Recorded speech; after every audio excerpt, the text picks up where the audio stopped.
Ok, el tribunal de enjuiciamiento está formado por lo general por tres jueces y ellos desarrollan la etapa del juicio oral. Es decir, ya terminada la etapa inicial, la etapa intermedia, el juez de control deja de tener funciones y ahora le corresponde al juez, al tribunal de enjuiciamiento. ¿Quién es el tribunal de enjuiciamiento? Quien va a desahogar las pruebas que se recabaron en la investigación y que se presentaron en la etapa intermedia. Y al final va a desahogarse todas las pruebas, las testimoniales, las periciales, todas las pruebas que se ofrezcan por las partes, el alegato de apertura, el alegato de cierre, y al final el tribunal de enjuiciamiento va a dictar una sentencia, ya sea una sentencia condenatoria o una sentencia absolutoria. Entonces tenemos estos dos entes, por así llamarlos, en el juicio adversatorio penal, que es el juez de control y el tribunal de enjuiciamiento. Bueno, las resoluciones del juez de control y las resoluciones del tribunal de enjuiciamiento pueden ser apeladas. El artículo, si tienen por ahí por favor su Código Nacional de Procedimientos Penales, en el artículo 471, ¿sí lo tienen? Sí, ¿Sí? sí, sí, ¿Yesenia? ¿Ya? sí.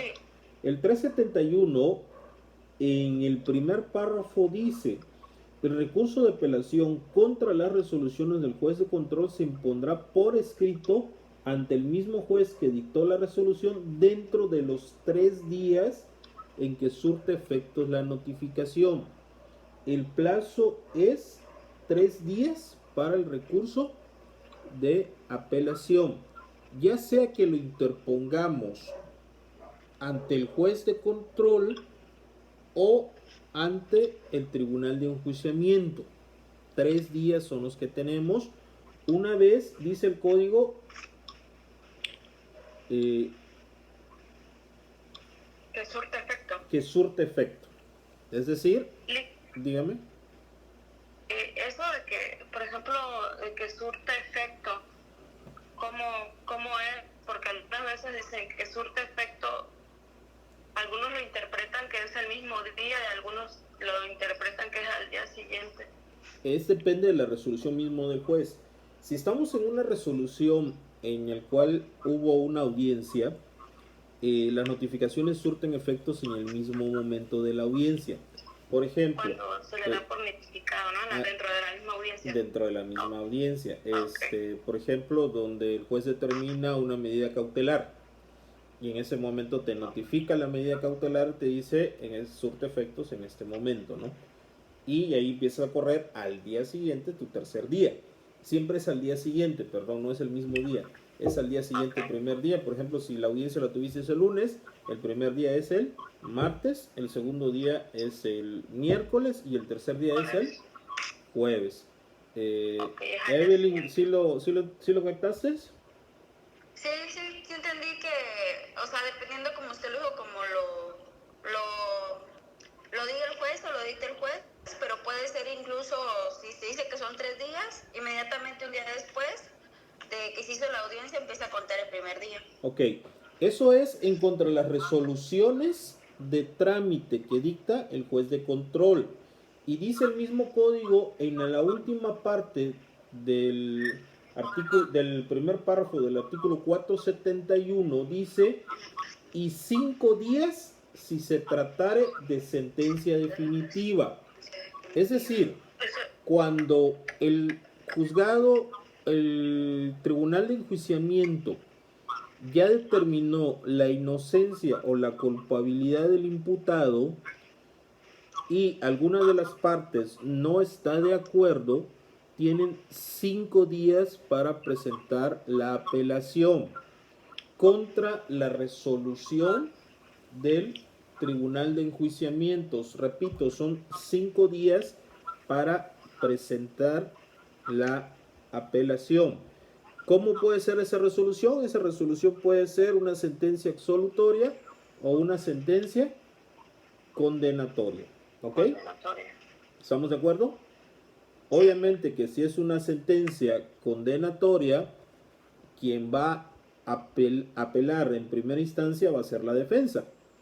Sin embargo, las sentencias condenatorias también pueden ser apeladas por la víctima o por los fiscales si consideran que la sentencia no les favorece en todos los términos.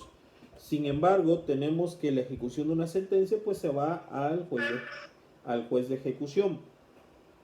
Y si la sentencia es absolutoria, pues obviamente quien va a apelar pues es necesariamente la víctima y puede ser el fiscal que presente su apelación. Entonces tenemos dos plazos, 3 días para resoluciones de trámite y 5 días para sentencias, ¿ok? Dato importante, el artículo 471, se hace favor de subrayarlo en su código, también establece que el escrito deberá presentarse necesariamente, que el recurso deberá presentarse necesariamente por escrito. Ojo, y ahí entonces tenemos que el recurso de apelación tiene dos fases. Tiene la fase escrita y la fase oral. La fase escrita inicia dentro de los 3 días cuando se presenta el escrito de apelación, que debe ir acompañado del escrito de agravios. ¿Ok?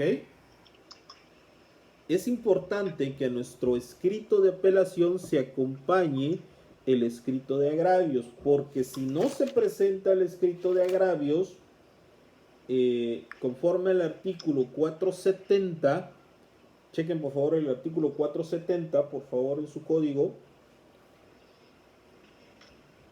¿Lo tienen? 470, sí. Inadmisibilidad de recursos. Sí, en la fracción cuarta, por favor. Sí. Dice, el escrito de interposición de reclamación que carezca de fundamentación de agravio o peticiones concretas serán desechadas. Es decir, si no presentamos los agravios, podrán ser desechados la apelación. ¿Por qué es esto? Porque en la práctica se presenta un escrito simple diciendo, por medio del presente escrito, yo defensor, yo víctima, yo acusado, yo imputado, apelo la resolución de su señoría. ¿Ok? Y junto a ese escrito tiene que haber el concepto de los agravios, los conceptos de agravios. ¿Estamos? Sí, correcto. Si no se presentan los agravios, el recurso será desechado. Entonces, volvemos al mismo tema. Estamos en el entendido que el recurso de apelación tiene dos fases. La fase escrita, que es dentro de los 3 días, que consta del escrito de interposición de apelación y de los agravios, que puede ser un solo escrito, puede ser por separado, como ustedes quieran, ¿eh? Pero los agravios nunca deben de faltar. ¿Estamos de acuerdo, Evelyn? Sí, ¿Yesenia? Sí. Ok. Y la siguiente fase es la fase oral, la vamos a ver más adelante. ¿Cuál es la fase oral? Se movió. El momento en que el juez o el tribunal admite el recurso porque el recurso se encuentra interpuesto en tiempo y forma y reúne los requisitos. El artículo 477 del Código Nacional de Procedimientos Penales, si lo quieren checar por favor, 477 de la audiencia. De la audiencia. ¿Ya? Resulta que aunque ya presentamos nuestro escrito de agravios y nuestro recurso de apelación, el código dice tiene que haber una audiencia. Ok, ya presentamos el escrito, pero tiene que haber una audiencia. Y ojo, aquí es muy importante un tema de litigación. En la audiencia, en la fase oral, no se pueden agregar elementos nuevos que no hayas agregado en el escrito. ¿Sí les queda claro esta parte? Sí, maestro. Lo que no pusiste en el escrito, ya no lo puedes alegar en la audiencia, ¿eh? De hecho, el primer video que pone en las diapositivas, Ajá. se trata de eso. Ministerio Público en audiencia trata de agregar y el juez prácticamente le dice que no, que solo está para explicar los agravios que ya están por escrito, que no puede agregar. Es correcto. O sea, lo peor del caso es que ahí en el video el Ministerio Público insiste en agregar cosas que no están por escrito y el juez se las rechaza a cada rato. O sea, lo está corrige y corrige. Así es, le pide que sea concreto solamente en lo que iban a ser los agravios y que no podía agregar más de lo que estaba en su escrito. ¿Y cuál es el fundamento de esa petición del juez? El 477, ¿ok? Ahora entienden el video. El 477 dice: una vez abierta la audiencia, se concederá la palabra a la parte recurrente, o sea, quien presenta el agravio, ¿no? Para que exponga sus alegatos aclaratorios sobre los agravios manifestados por escrito, sin que pueda plantear nuevos conceptos de agravios. Es decir, lo escrito está. Puedes, si quieres, decirle al juez, explicarle al juez qué es lo que tú estás peticionando, cuáles son tus agravios. ¿Ok? Se los puedes explicar, pero eso significa que tu base es tu escrito de agravios. Podríamos hablar que en la segunda fase estamos en una litis cerrada. ¿Ok? ¿Estamos de acuerdo? No hay elementos nuevos en la audiencia de alegatos. ¿Ok? En la audiencia de apelación no hay elementos nuevos. Por eso, este recurso en lo personal es un poco complicado porque solo tienes 3 días para elaborar tus agravios. ¿Estamos de acuerdo? Entonces, si en esos 3 días no te pones a trabajar, no fundamentas y no motivas y no argumentas de manera correcta tus agravios, ya no lo vas a poder hacer. Fíjense que es un lapso de tiempo muy pequeño. ¿Estamos? Un lapso de tiempo muy pequeño. Por esto, este recurso requiere mucha técnica jurídica, requiere mucha preparación. Tienes que estar muy pendiente de qué es lo que vas a alegar, porque lo que ya escribiste es lo que se va a ir, ¿eh? ¿Sí estamos de acuerdo con esto? Sí, maestro. ¿Yesenia? Sí, maestro. Ok. También en la audiencia del 477 se pueden ofrecer pruebas. Y se pueden, bueno, no se pueden ofrecer pruebas. En el escrito se ofrecen pruebas y en la audiencia se desahogan. ¿Ok? De acuerdo al artículo 484. Si lo pueden checar, por favor. ¿Sí? ¿Lo tienen? ¿484? 484. Sí. Prueba. Ok. Podemos ofrecer prueba relativa al defecto en el proceso. Es decir, en la audiencia de apelación podemos desahogar pruebas. Lo que significa que va a haber necesariamente un debate. ¿Ok? Por el principio de contradicción. ¿Estamos de acuerdo? Entonces, digamos que el defensor es el que promovió el recurso de apelación y el Ministerio Público puede contradecir ese recurso de apelación, puede ofrecer pruebas en contrario. La parte que promovió el recurso puede ofrecer prueba en contrario, si así lo considera y si así lo hay. Ojo, no es indispensable. No se trata de ofrecer pruebas por ofrecer pruebas. ¿Estamos de acuerdo? Y es sobre el motivo del agravio. No es prueba sobre el proceso. Por ejemplo, si yo hago una apelación porque salió una sentencia condenatoria y pretendo ofrecer un testigo o una testimonial que diga que mi inculpado es inocente, esa prueba me la van a rechazar. ¿Sí saben por qué? Porque es sobre el fondo del asunto, no es sobre el proceso. Es a la inversa, Evelyn.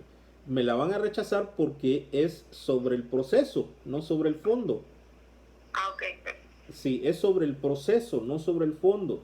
Es decir, lo que yo pude haber ofrecido en etapa intermedia de ese testigo y la pude haber desahogado en el juicio y no lo desahogué, no lo voy a desahogar en una apelación. ¿Estamos de acuerdo? Ok. ¿Sí? Ok, maestro. Pero, por ejemplo, yo puedo llevar un testigo que diga que el tribunal de enjuiciamiento no desahogó no sé, un testimonio. Por ejemplo, puede decir, no, pues es que yo estaba propuesto para rendir mi testimonio y resulta que nunca me llamaron a la sala y yo nunca rendí el testimonio. Sin embargo, a mí me citaron para que yo rindiera mi testimonio y nunca me llamaron a la sala. ¿Sí vieron la diferencia? El testigo no va a dar su testimonio en la audiencia de apelación. Va a decir que no le pasaron a dar su testimonio. ¿Sí? Yesenia, ¿te quedó claro? Ok, sí. ¿Sí? ¿Te quedó claro? ¿Evelyn? Sí, maestro. Entonces, el testigo, por ejemplo, en el caso planteado, va a decir, yo estaba propuesto, me citaron, nunca se me informó que ya no, que se desistieron de mi testimonio, yo estaba en la sala, pero resulta que no me llamaron y yo no rendí mi testimonio. Y entonces puede proceder una apelación. Pero el testigo nunca va a hablar, no es que yo el día de los hechos vi esto, vi el otro. No, eso se desarrolla en etapa de juicio. ¿Ok? ¿Sí les quedó claro este Ok. punto? Sí, maestro. Sí. Yesenia, no sé, no te veo convencida. Sí, es que está confundida en esa parte, ¿no? Pero es ahora sí como sobre el procedimiento, no sobre lo que iba a decir el testigo, sino de la actuación de él, de que iba a llegar ese día. Del fondo del agravio. ¿Ok? Y ahora, ¿cuál es el fondo del agravio? ¿Sobre qué podemos presentar una apelación? Ahí vamos al tema. ¿Cuáles son los fondos del agravio? Bueno, pues resulta que el Código Nacional de Procedimientos Penales establece 13 hipótesis por los cuales podemos apelar. O sea, 13 causas por las cuales se puede presentar una apelación. ¿Ok? ¿En qué artículo está establecido eso, maestro? Ok, ahí voy. En los artículos 467 y 468. Artículos 467 y 468. ¿Lo ubican? Resoluciones de juez de control apelables. Sí. ¿Y 468? Sí. ¿Yesenia los tienes? Sí, maestro. Ok. ¿Cuáles son las resoluciones que se apelan ante el juez de control? Las que niegan el anticipo de prueba, las que niegan la posibilidad de celebrar acuerdos reparatorios o no los ratifiquen, la negativa o cancelación de orden de aprehensión. Ok, vamos a parar ahí. Vamos a parar ahí las tres primeras para poder analizarlas unas por una. ¿Les parece? Sí, correcto. Ok. Cuando yo solicito una prueba anticipada y el juez me dice no, no te puedes dar la prueba anticipada. La prueba anticipada es aquella prueba que se puede desahogar antes del juicio. Por ejemplo, yo sé que un testigo está a punto de salir de viaje y que ya no va a regresar, digamos que se va a Estados Unidos. Entonces yo le solicito al juez que recabe su testimonio antes del juicio, es una prueba anticipada. Y el juez me dice, no, no lo voy a recabar, tienes que esperarte hasta el juicio. Ahí puede proceder un recurso de apelación. El Código Nacional de Procedimientos Penales dice cuáles son las pruebas anticipadas. Si quieres las checamos, vamos a checarlas por favor. A ver, nada más aguántame tantito que yo lo ubique. Acuérdense que tienen que tener su código rayado, vuelto a rayar, su código de trabajo, para que no se les haga fácil. Busquen el capítulo de pruebas, por favor.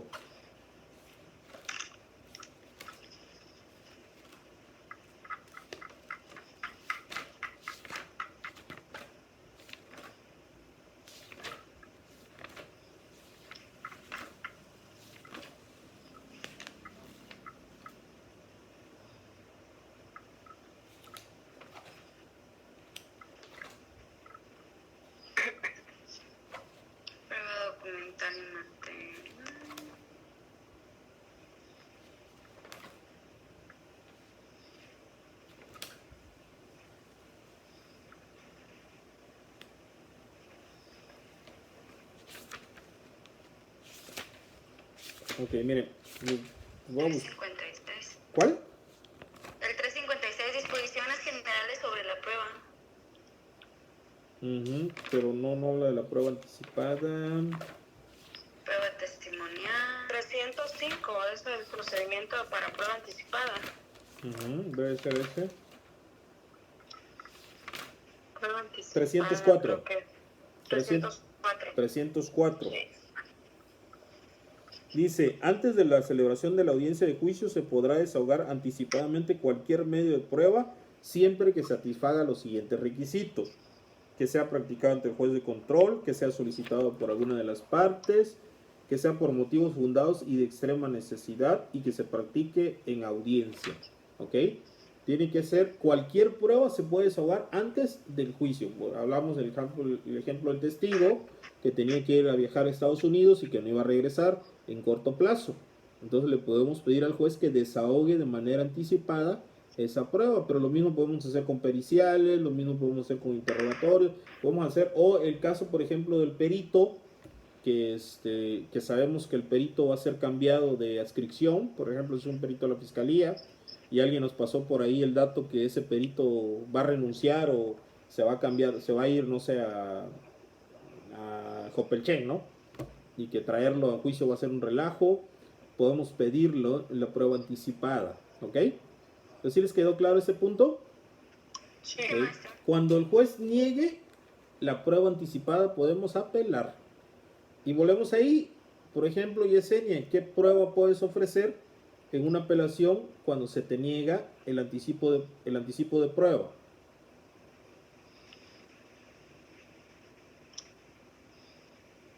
¿Qué prueba puedo ofrecer cuando se me niega el anticipo de prueba? Sí. Por ejemplo, digamos que tú eres fiscal en un caso de violencia familiar y ya vas rumbo a la etapa de juicio y uno de tus testigos está a punto de irse. ¿Qué prueba puedes ofrecer?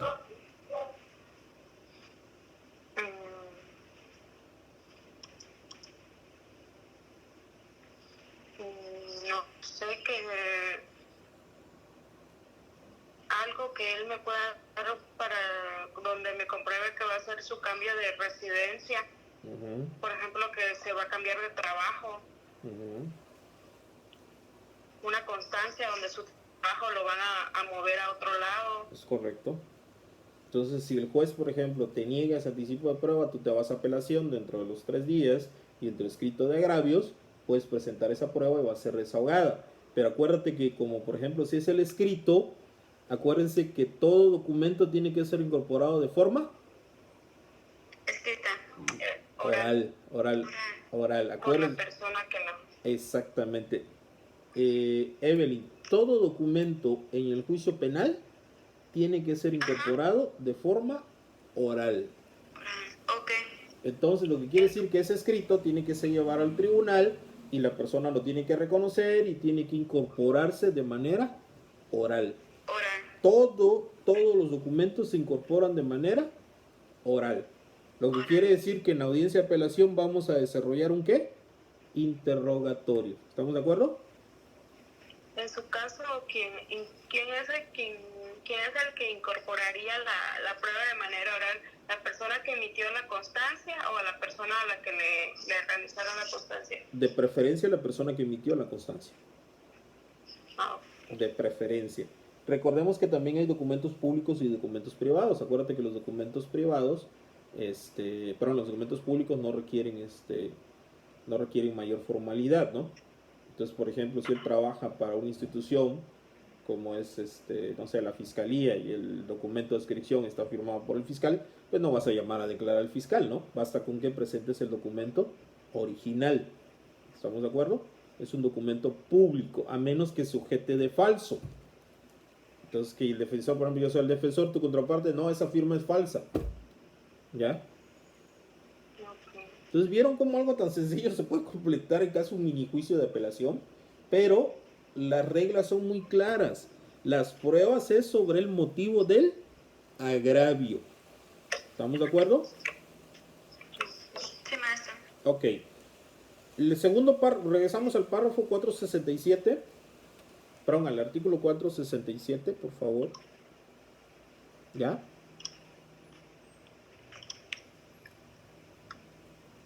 467. Ok, la fracción segunda dice las que niegan la posibilidad de celebrar acuerdos reparatorios o no los ratifique.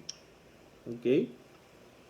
Ojo, es importante, los medios alternos de solución de conflictos son prácticamente obligatorios para los jueces.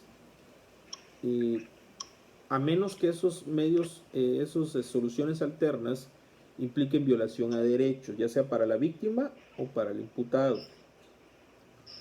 Y cuando se presenta una posibilidad de un acuerdo reparatorio, si esa posibilidad de acuerdo reparatorio está debidamente sustentada y no perjudica a la víctima, el juez tiene la obligación de aceptarlo.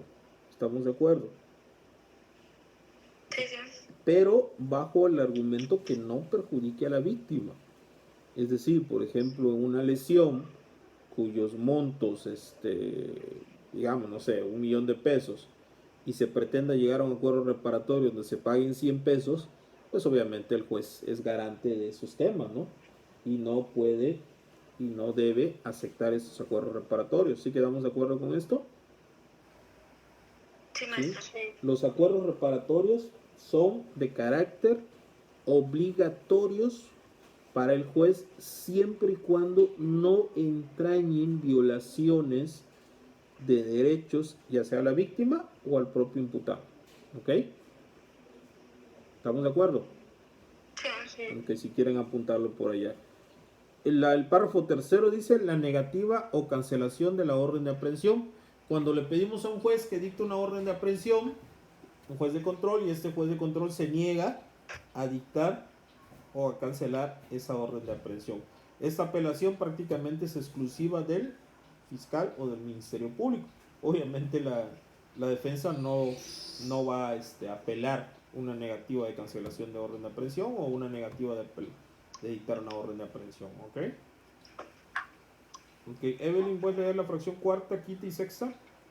Sí, la negativa de orden de cateo, las que se pronuncien sobre las providencias precautorias o medidas cautelares, las que pongan término al procedimiento o lo suspendan.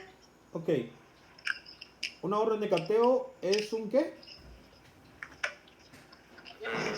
Tiene que ser... ¿Es un qué una orden de cateo? Un cateo es un qué. No una orden. Una revisión de un lugar. Pues en eso consiste, pero ¿es un qué? ¿Qué es un cateo? ¿Se acuerdan que lo vimos en la clase? Es un acto de investigación. Acuérdense. ¿Yesenia?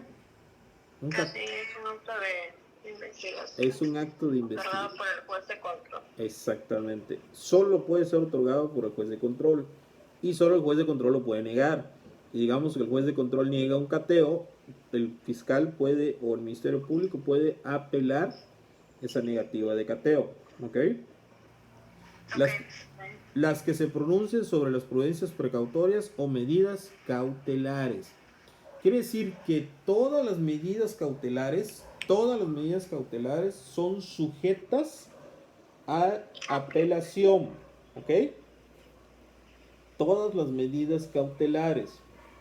Vamos a revisar las medidas cautelares. Acuérdense que entre las más sonadas de las medidas cautelares está la prisión preventiva. Obviamente cuando nos toque una prisión preventiva, pues a nadie le va a gustar y pueden apelar la medida de prisión.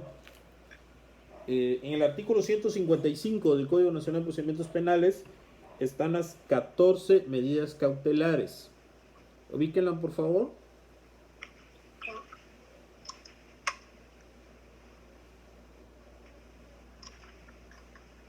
¿La tienen?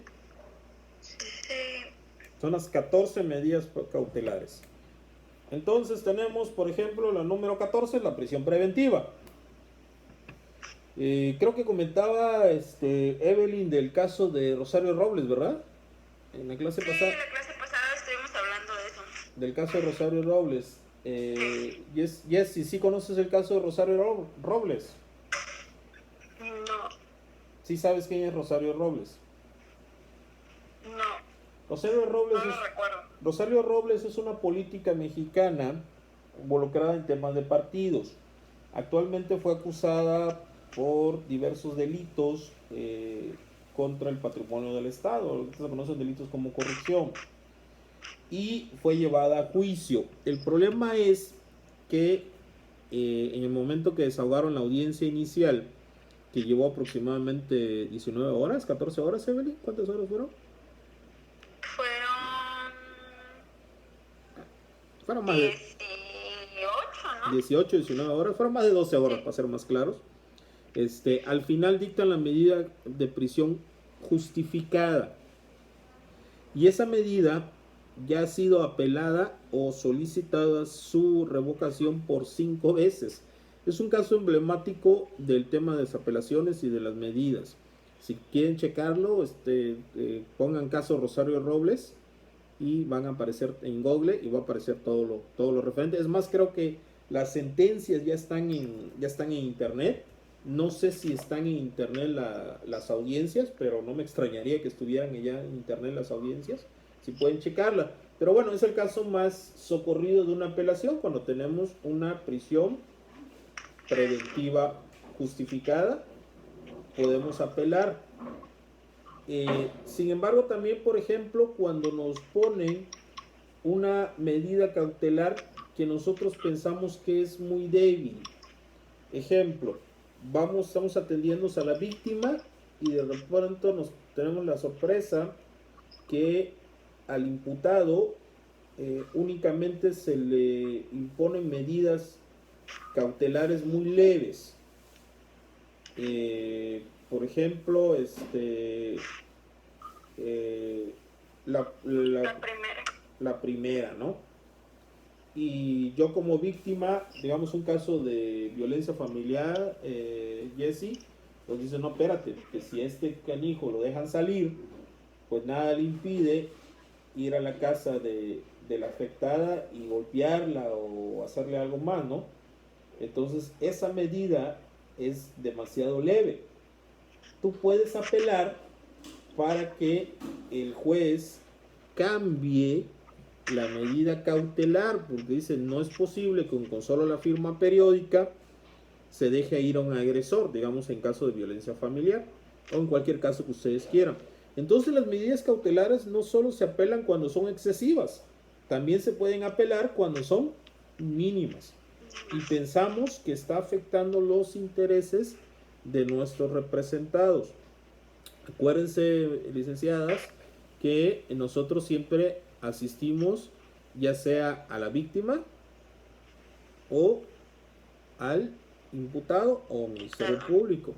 Entonces, cuando nuestros representados consideramos que la medida cautelar es demasiado leve o demasiado lesiva, entonces podemos presentar la apelación. ¿Estamos? Sí, ¿Alguna duda hasta aquí? No. ¿Seguro? Sí.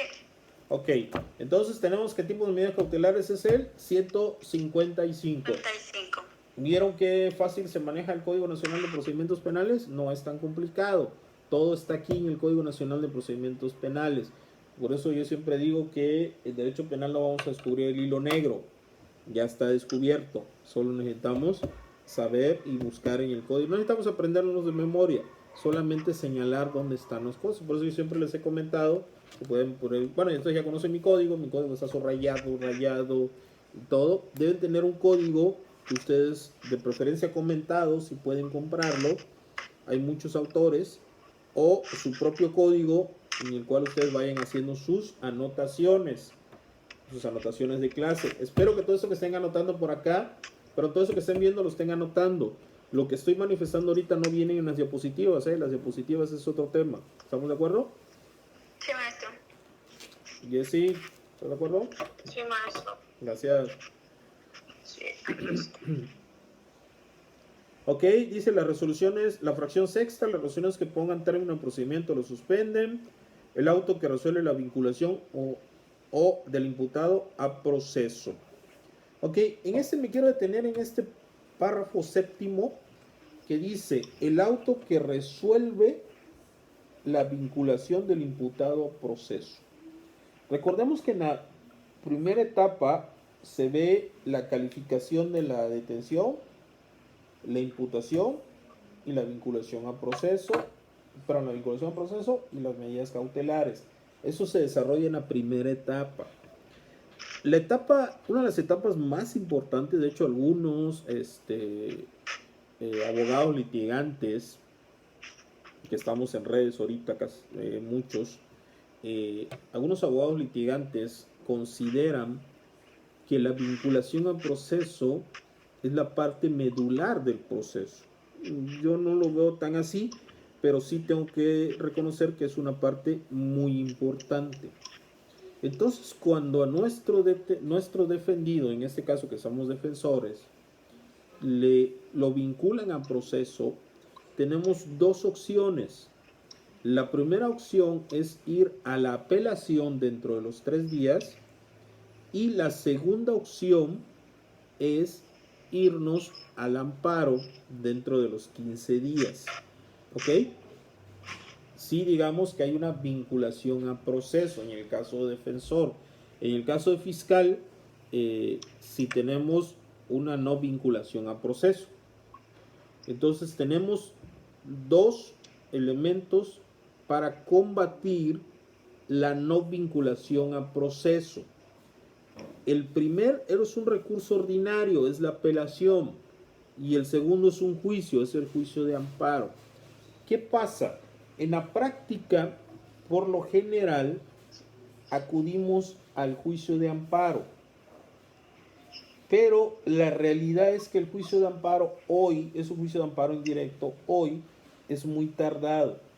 Cuando menos tardaríamos de 4 a 6 meses en tener una resolución sobre un auto de vinculación. Y generalmente ese tiempo rebasa el tiempo de investigación complementaria. ¿Ok? Acuérdense que, por ejemplo, si nos dicta una investigación complementaria de 4 meses y el amparo se va a llevar 6, no se puede llevar a cabo la audiencia intermedia si no se ha resuelto el amparo. No sé si me estoy explicando en este tema. Sí. ¿Evelyn? Sí, entiendo. Entonces, en la práctica resulta que irse al juicio de amparo podría desencadenar que el proceso dure mucho más tiempo del que debe durar. ¿Ok? Sí, pues es que muchos dicen, prefiero no solicitar el amparo e irme directamente al juicio, ¿no? Es correcto. Es que en la práctica resulta hasta mejor. Por ejemplo, les comento, no les voy a comentar el caso, me hablaron creo que ayer o antier por una consulta vía telefónica de unas personas que están detenidas, un caso muy sonado aquí en Carmen, que tienen 8 meses detenidos por el delito de allanamiento, secuestro y cosas así, y promovieron un amparo. De hecho yo estuve en esa audiencia por eran 11 detenidos, yo solo vi a uno.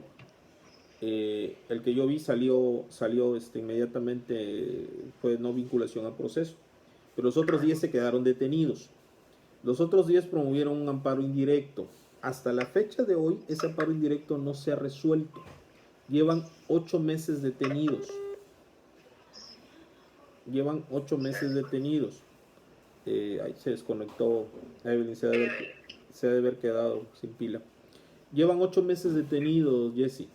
Entonces, sí, ya ahorita me hablaron para preguntarme o consultarme sobre la juicio abreviado. Entonces ya les ganó la desesperación. Claro. Lick, en su caso, por ejemplo, cuando te vinculan a proceso y también pues puede que le pongan una medida cautelar de prisión preventiva, ¿cómo puedes, cómo se puede combatir eso? Si me está comentando, si se te pasa el término del recurso de apelación. Pues ya nada más te queda el juicio de amparo. si ya te llega un cliente después de los 3 días. Mira, tienes que evaluar lo que estábamos platicando, tienes que evaluar si es conveniente, insisto, porque en la práctica yo me he encontrado que lo que pasa es que alargas el proceso.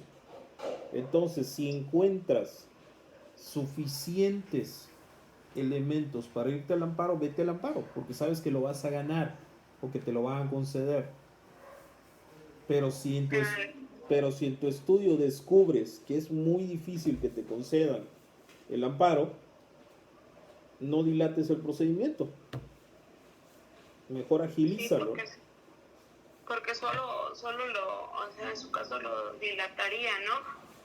El amparo procede contra medidas cautelares. Sí, Creo que no. Sí, la medida cautelar de prisión. Sobre la medida cautelar de prisión. Sí. Ok. Porque es una restricción a la libertad, sí procede. Ok. Dentro de los 15 días. Pero como vos tenemos que ser muy sagaces y muy coherentes en el análisis del caso y muy rectos. No se vale interponer juicios de amparo por interponer juicios de amparo. Muchos compañeros lo hacen por ganarse un dinero, ¿no? Entonces no se vale. Si el amparo no está debidamente fundamentado o no hay elementos, pues ¿para qué lo presentas? ¿Para cobrar? Mejor no. Creo que hay que ser honestos en esos términos, ¿no? Entonces, tú tienes que estudiar, tienes que darte el tema de estudiar y checar a ver qué es lo que procede. Yo lo que recomiendo es, por ejemplo, si tienes una medida de prisión justificada y una autovinculación, vete a la apelación en la medida cautelar, son 3 días, para ver si puedes reformar la medida cautelar. Y vete al amparo en el auto de vinculación. O sea, utiliza los dos recursos. O sea, porque acuérdate que en la medida cautelar tienes 3 días, o sea, es más rápido, se va a desahogar más rápido. ¿Ok? ¿Y cómo me serviría a mí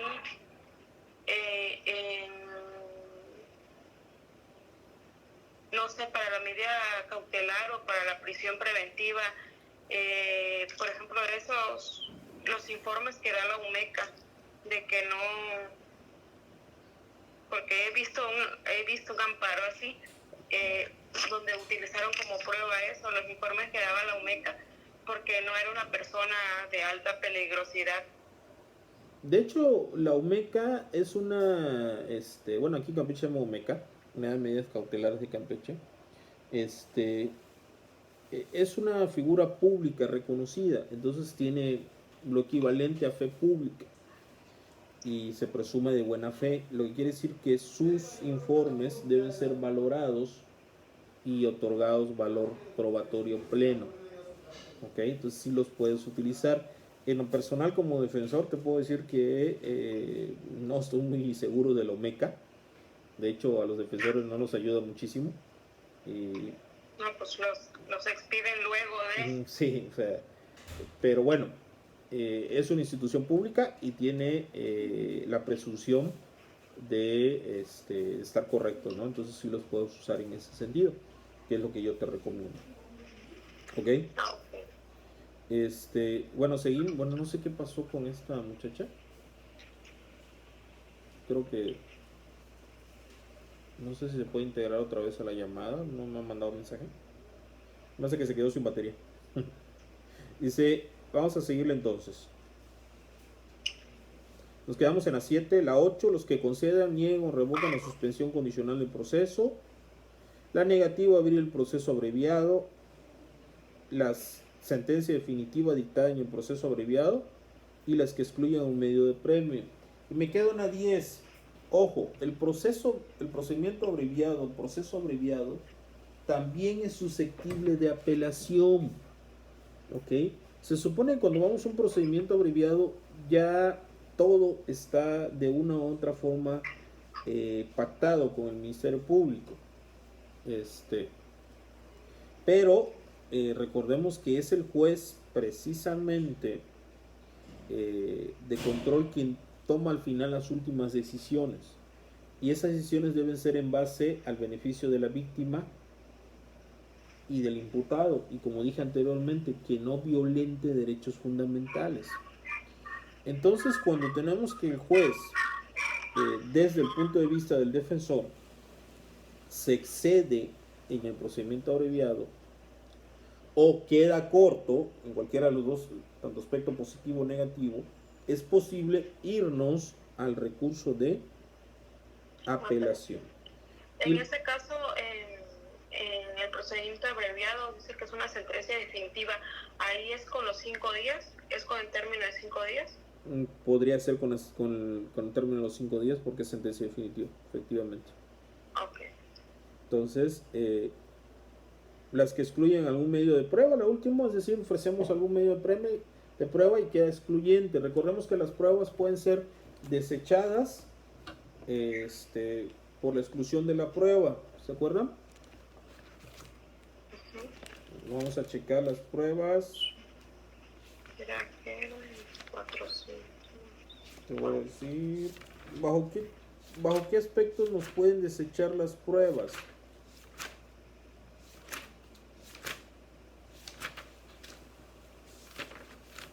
Ok, es en el 346. 346. ¿Lo ubicas? Sí. Exclusión de los medios de prueba. Y nos vamos a la fracción primera. Que sea Sobreabundantes, impertinentes, innecesarias. ¿Ok? O cuando se obtuvo por violación a derechos fundamentales. ¿Ok? Entonces, de acuerdo al 346, son las causales o hipótesis por los cuales nos pueden desechar nuestros medios de prueba. Generalmente pues son sobreabundantes, impertinentes o innecesarias principalmente, o cuando se obtuvieron por violación a derechos fundamentales, es decir, una confesión sacada con tortura. De hecho, la confesión ya no existe, por una declaración sacada con tortura, alguna violación al debido proceso, etcétera, etcétera, etcétera. ¿Ok? Entonces, ahí tenemos las 11 hipótesis de la apelación en juez de control. ¿Ok? Ok. ¿Alguna duda, Jess? No, ya me quedó claro. Bueno, y tenemos dos más para el tribunal de enjuiciamiento. La primera es cuando el Ministerio Público se desiste de la acción penal. Y bueno, en nuestro estado difícilmente vamos a ver esto, un desistimiento de la acción penal es muy complicado. Cuando menos en nuestro estado es muy complicado que se dé. El Ministerio Público decide desistirse de la acción penal. Y la sentencia definitiva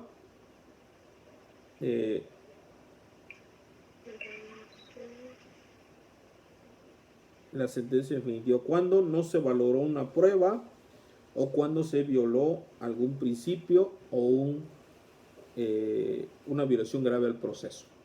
¿Ok? De hecho, la fracción segunda establece para apelar una sentencia definitiva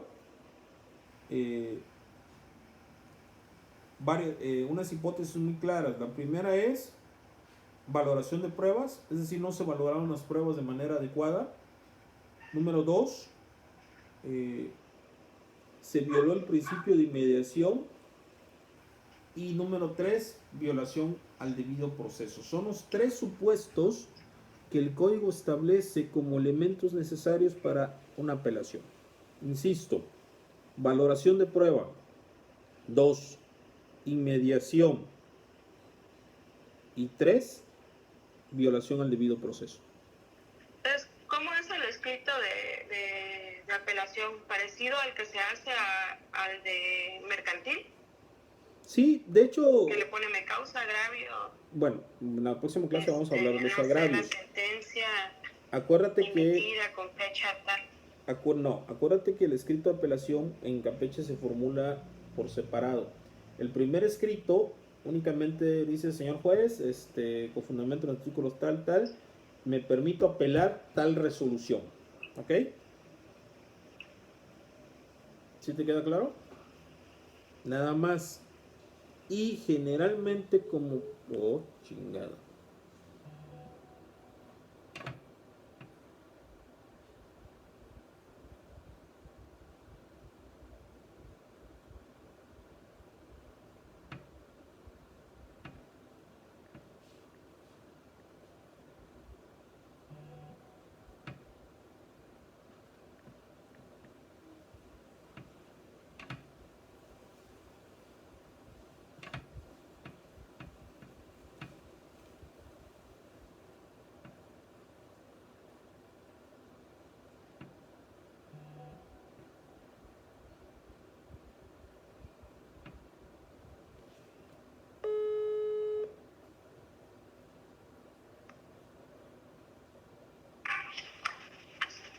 Hola, ya estamos otra vez.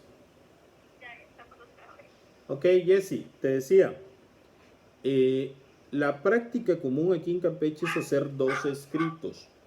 El primer escrito va la interposición del recurso de apelación, puede ser un escrito simple, diciendo, señor juez, con fundamento tal, tal artículo, me permito apelar la resolución tal, de fecha tal, dictada en audiencia tal. ¿Ok?